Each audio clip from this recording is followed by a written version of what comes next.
Hello children, this video is in continuity with the previous video of chapter Plant Breeding to Enhance Food Production. The main objectives we are going to cover in this video are: first, plant breeding for disease resistance, plant breeding for developing resistance to insect pest, plant breeding for biofortification, polyploidy in crop improvement including autopolyploidy and allopolyploidy. First of all, we'll be discussing about plant breeding for disease resistance.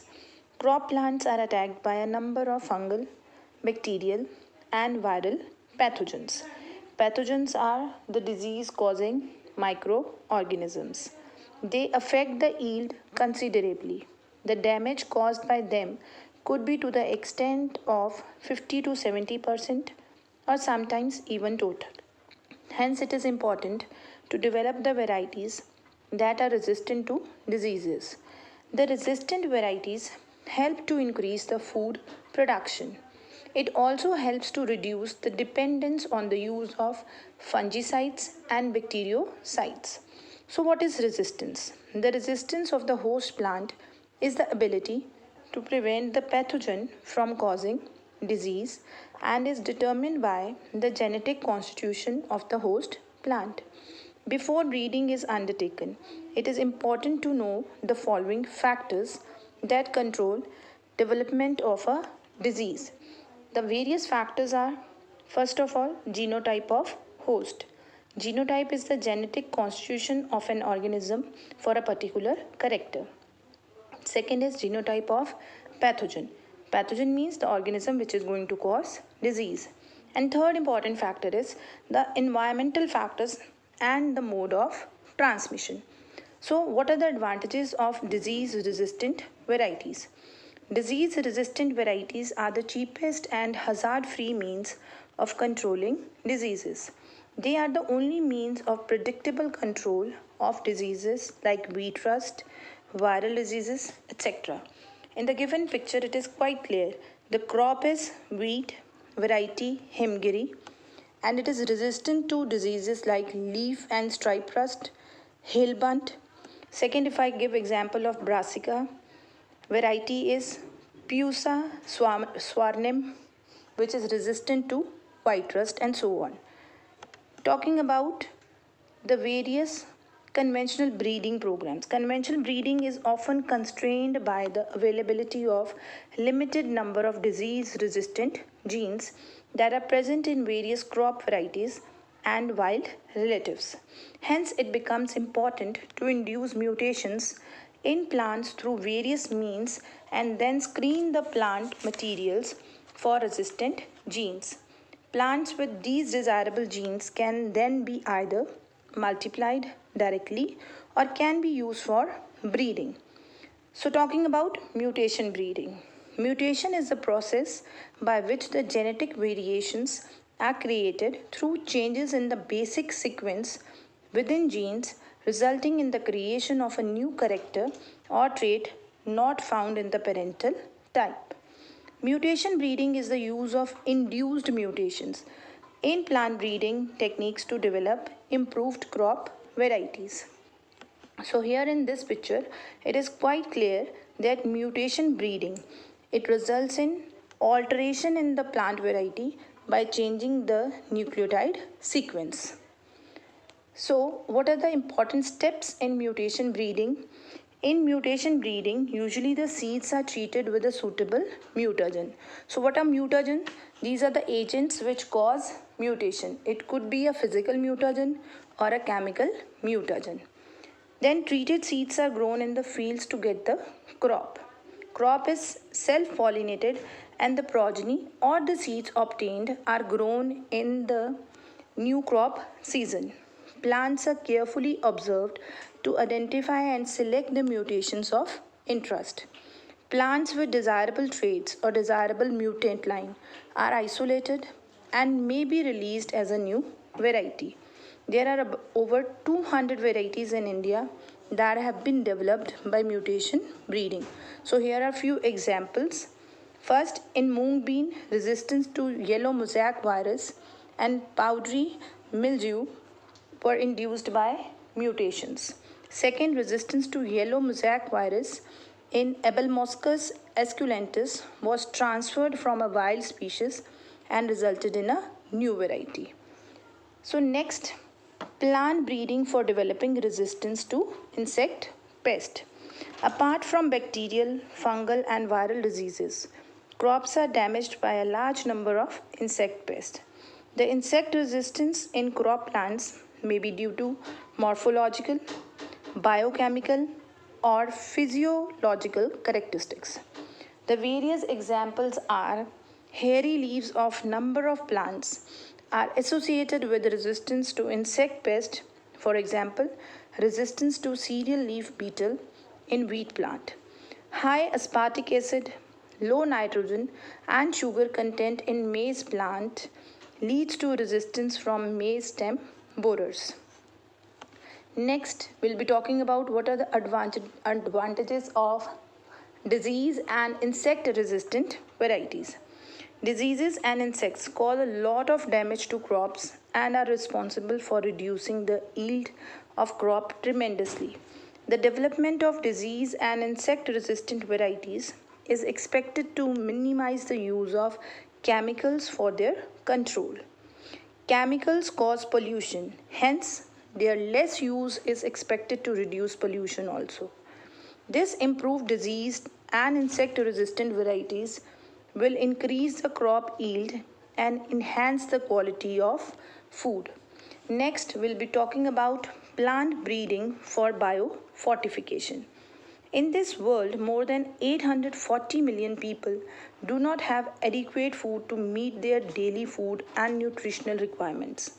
A far greater number, about 3 billion people, suffer from micronutrient protein and vitamin deficiencies or hidden hunger because they cannot afford to buy enough fruits, vegetables, milk, meat, etc. The deficiencies increase the risk for diseases, reduce lifespan, that is the expected time a person is going to survive or an organism is going to survive from the time of birth up till the natural death, and reduce mental alertness. Hence, there is a need to develop food that have higher levels of nutritive value.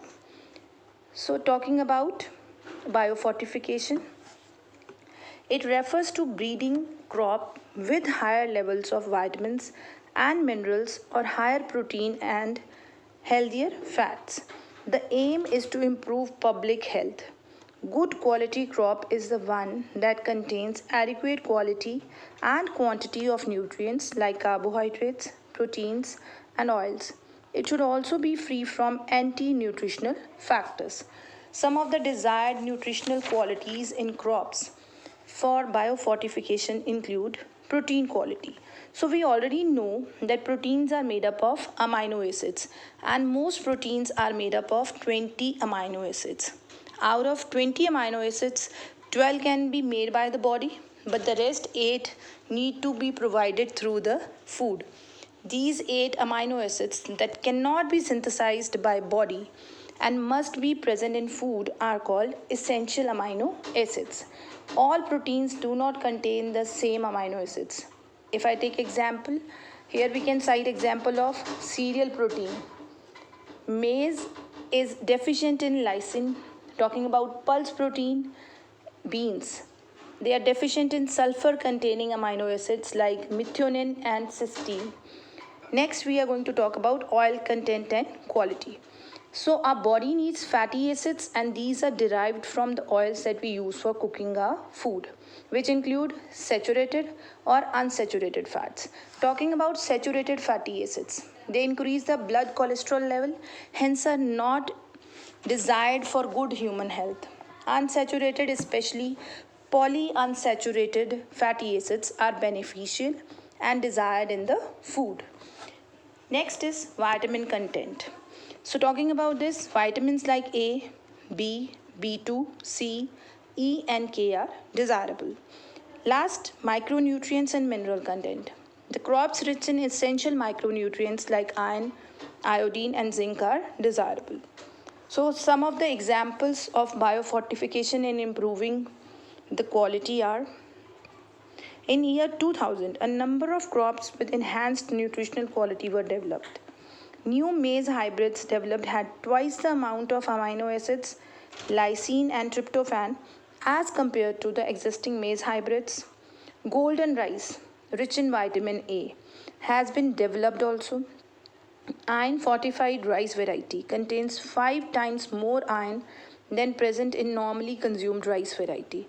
Normal rice varieties contain carbohydrates but do not contain vitamin A or iron. Next, we'll be talking about the concept of polyploidy. Before that, few terms we need to discuss. First is genome. Genome refers to one complete set of genetic information possessed by an individual or species. It may be present in the form of a few or many chromosomes. The next term is haploid, which is represented with small n. Haploid cell has only one set of chromosomes. One set of chromosome is represented by letter n. Hence, haploid cell has n number of chromosomes. And examples for haploid cell are the gametes, egg cell in case of females, and sperms or pollen grains in case of males. When we talk about human males, the example is sperms. If I talk about the plants, the flowers, the example of male gamete is pollen grains. Next is diploid, which is represented with 2n. Diploid cell has two sets of chromosomes. Most higher eukaryotic organisms are diploid in nature. Last term, polyploid. This term refers to the organisms with more than two complete sets of chromosomes. Poly, as the name suggests, it means many. In other words, a polyploid contains more than two genomes. So here in this picture, it is quite clear. We are talking about the number of chromosome sets and the types of ploidy. If the number of chromosome sets is 1, it is considered monoploid. If there are 2 sets of chromosome, then it is diploid. If there are 3 sets, it is called triploid. If there are 4 sets of chromosome, it is called tetraploid. If there are 5 sets of chromosome, it is called pentaploid, and so on. Next, we are going to talk about polyploidy in crop improvement. So polyploidy could be of two types, autopolyploidy and allopolyploidy. So how we can differentiate between the two? In autopolyploidy, auto means self and allo means different. In this, a cell or an organism has more than 2 copies of the same genome. In other words, there are more than 2 copies of same set of chromosomes. On the other hand, allopolyploidy, in this a cell or an organism has 2 or more copies of different genomes, or other words, there are 2 or more distinct sets of chromosomes. Second, talking about autopolyploidy, such a polyploidy arises within a species. Example, autotriploid contains 3 copies of a single genome. And in case of allopolyploidy, it arises due to multiplication of chromosome sets that are initially derived from 2 different species. Normally, plant hybrids are allopolyploids. Next, autopolyploidy contains more than 2 copies of same set of chromosomes. And in allopolyploidy, it contains 2 or more distinct sets of chromosomes. So now we'll be talking about autopolyploidy in detail. Autopolyploidy occurs naturally in many plants, though in low frequency. It can be induced in relatively high frequencies by a chemical known as colchicine. Colchicine is an alkaloid drug. It prevents the formation of spindle fibers, that is during cell division. This prevents separation of chromatid and is called non-disjunction. As a result, there is no anaphase movement of chromatids, and all the chromatids of a cell get included in the same nucleus. Now, the resulting cell gets double the number of chromosomes than the original cell. In some plants, autopolyploids show increased plant size, vigor, produce larger leaves, fruits, and flowers. Autopolyploids may have certain weaknesses, but they have succeeded as a variety in some cases. Example, autotriploid variety of tea in India that is having 3 copies of a single genome. So in the next picture it is quite clear how the autopolyploids are formed. In this, the karyotype of parent species, it is depicting 2n equals to 6. The next, when there is error in meiosis, it results in the formation of 2 daughter cells having the same number of chromosomes, that is 6 each. And finally, when they undergo self-fertilization, they result in the formation of a zygote, which is a tetraploid, showing 4n equals to 12. So offspring with polyploid karyotypes may be viable and self-fertile. Talking about the last, that is allopolyploidy. So in this case, the allopolyploid plants are formed when the chromosome number in a hybrid is doubled. The process occurs in 2 steps. First, 2 different species are hybridized to produce F1. F1 is a hybrid, that is, it is having 2 different types of gametes or chromosome precisely, and is usually sterile. In the second step, chromosome number of F1 is doubled. This is normally fertile and is a new species. Allopolyploids occur naturally also in nature. Allopolyploids have been produced artificially also by humans. A number of new species of crops have been developed by this way. Polyploid species have often greater tolerance for harsh climatic conditions and have a high economic value. So in this picture we can easily see how allopolyploids are formed. So here first one is species A, depicted with diploid structure 2n equals to 4. Species B, diploid 2n equals to 6. In case of species B, a normal gamete with 3 chromosomes is there, while in the species A, there are unreduced gamete, means the number remains 4 only, as in the beginning.